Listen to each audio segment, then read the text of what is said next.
सास, माँ, बहू और बेटी। नहीं नहीं, ये कहानी इन सारे के सारे रिश्तों की नहीं, बल्कि 2 रिश्तों में ही सभी रिश्तों के होने की है। अरे बहू, मेरे और तेरे ससुर जी की रोटी मत बनाना, मैं बना लूंगी, दिन तक ठंडी हो जाती है। बहू जो कि एक वर्किंग लेडी थी। नहीं नहीं माँ जी, मैं अच्छे से कपड़े में लपेट देती हूँ ना, आप क्यों मेहनत करेंगी, माइक्रोवेव में गर्म कर लेना। अरे नहीं बहू, मेहनत मत कर, वैसे भी ऑफिस में कम मेहनत होती है क्या, जा रहने दे। लेकिन बहू मानती नहीं, वो सास ससुर की रोटी बनाकर ही जाती है। दोपहर में खाने के वक्त ससुर जी कहते हैं, अरे बहू को रोटी बनाने के लिए क्यों मना कर दिया, क्या हो गया, ठंडा ही तो खाते आए हम लोग हमेशा से। अरे वो क्या है ना, सुबह ऑफिस जाती है, घर का सारा काम करने में वक्त लग जाता है, अरे थकती है वो अलग, तो मैंने सोचा बहाने से ही थोड़ा कम काम करवाऊं। ससुर मुस्कुरा रहे होते हैं। यह तो अच्छा है, बहू को समझना जरूरी है। वक्त बीत रहा था, घर में सब खुश थे कि एक दिन, माँ जी आप शाम को थोड़ा टहलने निकला करें, घर पर रह रहकर हड्डियां जाम होती है, पापा को भी ले जाया करिए, मैं वक्त पर तो आ जाती हूँ। बहू ठीक 5 बजे ऑफिस से घर आ जाती है। फिर चाय नाश्ता बनाकर सास ससुर के साथ बैठती, उन लोगों को सारा दिन का हाल बताती। रात को पति घर आता है। क्या बात है बेटा, ऑफिस से आकर कभी हम लोगों के साथ भी बैठा कर। अरे माँ, दिन रात काम करके मन ही नहीं करता, अगले दिन की फिर तैयारी होती है, आप और पापा ही कमरे में आ जाओ। इससे अच्छी तो बहू है, कितना भी थकी रहे, घर आकर हम लोगों के लिए चाय नाश्ता बनाना, फिर बातें करना। बहू ना होती तो हम बुढ़ा बुढ़िया तो बैठे ही रह जाते।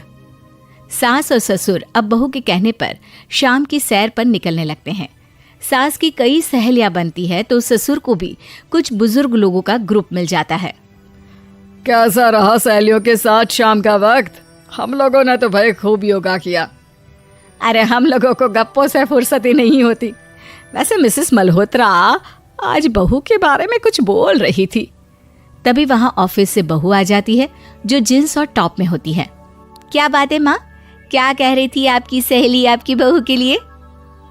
सास इस बार बहू को कुछ अलग तरीके से देखती है और उल्टा सवाल ही दाग देती है। क्या कह रही थी वो हटा, ये बता, तेरे ऑफिस में तो मर्द भी काम करते होंगे ना?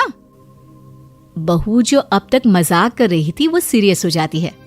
मर्द होंगे नहीं माँ जी, मर्द ही ज्यादा हैं, हम 5 ही लड़कियां हैं ऑफिस में। अरे तो अच्छा लगता है क्या ऐसे कपड़े पहनती हो? कल से तुम ना साड़ी पहनकर ऑफिस जाना, और हाँ, शाम का नाश्ता थोड़ा जल्दी बनाया करो, नाश्ता बनाकर बाद में ही ऑफिस के कपड़े चेंज करने जाना। बहू को समझ में नहीं आता कि सास को हो क्या गया है, लेकिन वो कुछ नहीं कहती, सीधे किचन में जाकर चाय नाश्ता बनाती है और सास ससुर को दे देती है। अगले रोज बहू ऑफिस के लिए तैयार होती है तो खूब सुंदर सी साड़ी पहनती है और ऑफिस के लिए निकलने से पहले सास और ससुर के पैर छूती है और निकल जाती है। क्या बात है, आज मेधा के ऑफिस में लग रहा है कोई फंक्शन है। अच्छा, पता नहीं, मुझे तो बताया नहीं, वैसे तो सारी बात करती रहती है। अरे देखा नहीं कैसे साड़ी पहनकर जा रही थी? अरे वो तो मैंने ही बोला है उसे। अरे अच्छा लगता है क्या रोज रोज ऐसे सूट या जींस में जाना? बहू हो, बहू बनकर रहो, और आप भी ना मेधा मेधा मत किया करिए, बहू बोला करिए, सर पर चढ़ जाएगी तो दिक्कत हो जाएगी। सास अब बहू को बहू जैसा रखने लगती है, हर बात पर रोका टोकी, हर बात पर ताने। क्या बात है, आजकल लेट आ रही है ऑफिस से?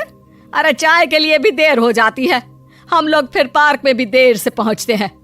सभी की बहुएं वक्त से चाय नाश्ता करा देती है अपने सास ससुर को, बस एक तू ही है जो उस वक्त ऑफिस से निकलती है।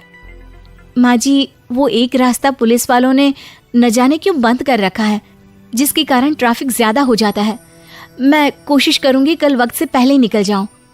ससुर देख रहे होते हैं कि बहू अब परेशान सी रहने लगी है। एक रोज, मेधा, बेटी मेधा। जी पिताजी। बेटा देख जरा कौन सी टी शर्ट अच्छी लग रही है। वो क्या है ना, शाम को सब बदल बदल कर टी शर्ट पहनते हैं, मैं भी सोच रहा हूँ कि आज कुछ अच्छा सा पहन कर जाऊं। हाँ पिताजी, ये सही है। ये लाल वाली ना बहुत जचेगी आप पर। मेरे पापा पर भी डार्क रंग बहुत जचता है। क्या चल रहा है? अरे ससुर के सामने घूंघट तो छोड़ो, ऊपर से रंग बताया जा रहा है टी शर्ट का। अरे बहू, कोई संस्कार दिए नहीं है क्या तेरी माँ ने? बहू इस बार बहुत निराश हो जाती है। वो वहां से तुरंत अपने कमरे में चली जाती है। अब बहू घर का सारा काम करती, ऑफिस जाती, लेकिन साड़ी और सर पर पल्ला लेकर। एक बार पड़ोसन उनके घर आती है। वाह सुमित्रा बहन, बहू का तो रूप ही बदल दिया। ठीक किया, बहू बहू जैसी ही अच्छी लगती है। अच्छा चलती हूँ मैं। पड़ोसन के जाने के बाद सास बड़ी अकड़ के साथ कहती है, देखा मेरा कमाल, कैसे मैंने मेधा बहू को कंट्रोल में कर लिया। अब बारी ससुर के बोलने की थी। हाँ सुमित्रा, बिल्कुल ये काम तो किया है तुमने, लेकिन कभी सोचा क्या खो दिया? क्या खो दिया? मैंने तो कुछ नहीं खोया जी। खोया है, पहले बहू जब ऑफिस जाती तुम्हारे पैर छूकर तुम्हें गले लगाती, लेकिन अब सिर्फ पैर छूती है। हाँ जी, ये बात तो आप ठीक बोल रहे हैं।